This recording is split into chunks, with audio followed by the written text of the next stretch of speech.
নমস্কার বন্ধুরা, সবাই কেমন আছেন? সবাই আশা করি সবাই খুব ভালো আছেন, খুব ভালো আছেন। আজকে আমার চ্যানেলে আজ আমি দেখাবো গুড় ভরা কুল। এই গুড় ভরা কুলটা কেমন করে আমি বানাই, আসুন পরপর আপনাদের সবার সঙ্গে এটা শেয়ার করি। আমি আশা রাখবো যে আপনারা সবাই আমার এই ভিডিওটা দেখবেন, স্কিপ করবেন না, শেষ অবধি দেখবেন। ভালো লাগলে লাইক, শেয়ার, সাবস্ক্রাইব করবেন। আসুন তাহলে আমরা পরপর দেখি কেমনভাবে আমি এই গুড় ভরা কুলটা তৈরি করি। আসুন। এই যে কুলগুলো শুকিয়ে রেখেছিলাম, সেই কুলগুলো একটা পাত্রে রাখলাম। তারপর এই কুলগুলোকে আমি এক ঘন্টা মতো গরম জলে ভিজিয়ে রেখেছি। প্রায় 1 ঘন্টা হতে চললো কুলগুলোকে গরম জলে ভিজিয়ে রাখলাম, যাতে করে কুলগুলো আবার ফুলে যায়। আর কুলের যে বোটাগুলো আছে সব ছাড়িয়ে দিয়েছি। এভাবে আসুন এরপরে কি করি দেখুন আপনারা সবাই। দেখুন, কড়াইয়ে আমি গুড় নিয়েছি। গুড়টাকে একটু দিয়ে গরম করতে দিলাম। এটা হচ্ছে আমার আখের গুড়, এই সিজনের নতুন আখের গুড় পেয়েছি তাই দিয়েছি। আপনারা যদি মনে করেন যে আখের গুড় কাছে নেই, ভেলি গুড় যে মোটা মোটো ওই যে গুড়গুলো দোকানে পাওয়া যায়, ওই গুঁড়ো দিতে পারেন। বা যদি মনে করেন যে না আমরা খেজুরের যে গুড়টা হয় সেটা যদি পান খুব ভালো হবে, সেটাতেও খুব ভালো হবে। এটা একটু গুড়টা গলে যাক, গুড়টা গলে গেলেই আমি কুলগুলো এর মধ্যে দিয়ে দেব, একটু সিদ্ধ করব।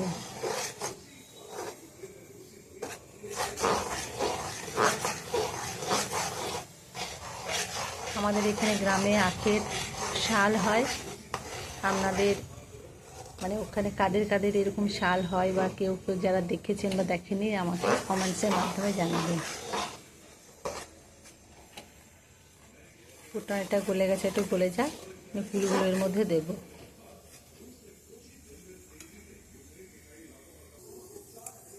দেখুন আমি কুলগুলো দেখুন একটু একটু করে সব একটু করে সব ফাটিয়ে দিয়েছি।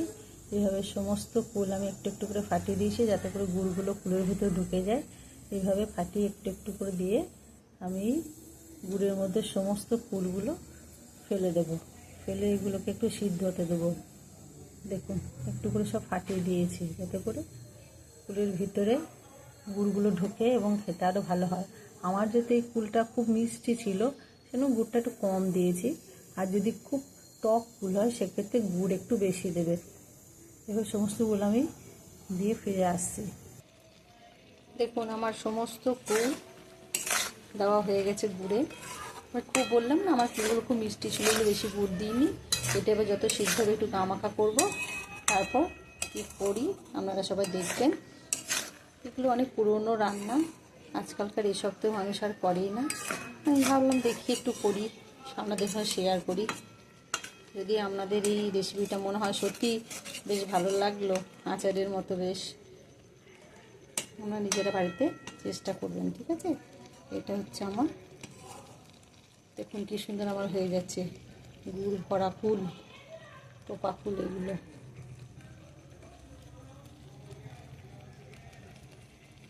একটু ফুটে যাক, তারপর ফিরে আসছি। পরে কী করি, একটু ফুটুক, 10 মিনিটের মতো ফুটে যাক। এই দেখুন এবার এইটা এইদিকে হচ্ছে ফুলটা, আর এই দিকে আমি তৈরি করে নেব শুকনো লঙ্কা, সর্ষের তেল আর জিরে, গোটা জিরে। এইটা আমি এবার একটু ভেজে নিয়ে ওই ফুলের উপরে দিয়ে দেবো।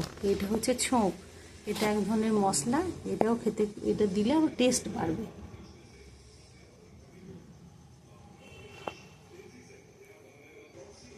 গ্যাসটা আমি জ্বালিয়ে দিলাম।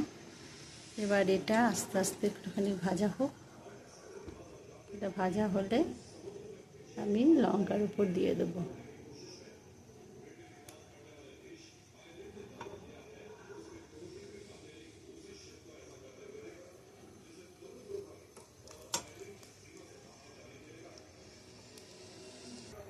দেখুন আমার এই যে ভাজাটা দেখুন আমার হয়ে গেছে, কি সুন্দর ভাজা হয়ে গেছে। এবার এটাকে আমি দিয়ে দেবো এই কুলের উপরে। ছড়িয়ে দেবো, এতে আরও টেস্টটা বাড়বে। এবার এটা নেড়ে দেবো। এটা আর একটা ভাজা মশলা দেবো, আমরা একটা ভাজা মশলা করেছি, এটার মধ্যে এই নামানোর আগে ছড়িয়ে দেব ছোটো চামচের 1 চামচ হচ্ছে গোটা জিরে, গোটা ধনে, আর হচ্ছে আমরা মেথি, সব ছোটো চামচের 1 চামচ, সব শুকনো খোলায় নেড়ে ওগুলো গুঁড়িয়ে নিয়েছি ওর সঙ্গে। এবার এটা নামানোর আগে ওই মশলাটা দিয়ে দেবো। এটা কিন্তু একটু চটপটা স্বাদ হবে, মিষ্টি একটু ঝাল ঝাল এরকম স্বাদ হবে।